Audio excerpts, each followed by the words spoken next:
Let's go through the basic principles of Pilates.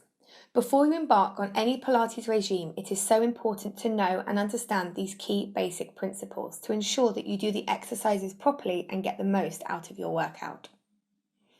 Alignment is an incredibly important principle in Pilates. There are 3 spinal positions: arched back, imprinted back, and neutral. Neutral is where you have a small natural curve underneath the lower back with the tailbone connected to the floor. This is your ideal position.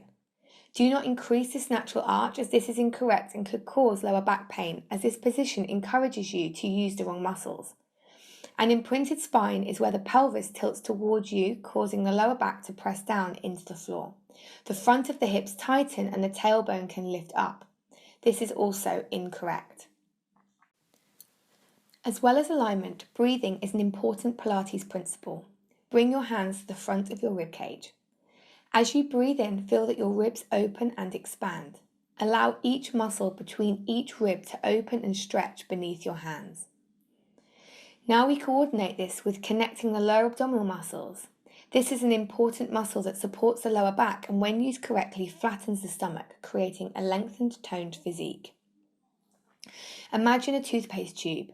If you wanted to squeeze all the toothpaste out of the tube, you would squeeze the tube from the bottom to the top. Think of your chest, abdominal area like that tube of toothpaste. As you breathe in, you are filling yourself with air. As you exhale, imagine squeezing that tube of toothpaste. Draw your lower abdominals in below your belly button and then soften the front of the ribs and squeeze all the air out of the lungs, emptying your tube in that order. Do this a few times. Throughout a Pilates class, it is important to continue this pattern of lower abdominals and breathing in order to maintain your alignment as you move your limbs. Now we will look at the connection of the ribs and keeping them in neutral by using the latissimus dorsi, another important muscle in Pilates. Reach your arms up above your shoulders.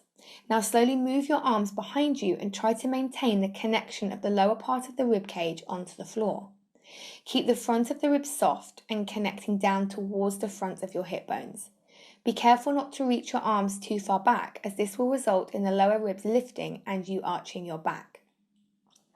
Now reach your arms back and bring your hands behind your head. Try to maintain that connection into the upper back. You should be able to see your elbows in the corner of your eyes. Lengthen the back of your neck as you breathe in, then exhale to deepen your lower abdominal muscles and lift your head and shoulders forwards. Breathe in to hold and exhale to lower the head and shoulders back down to the floor.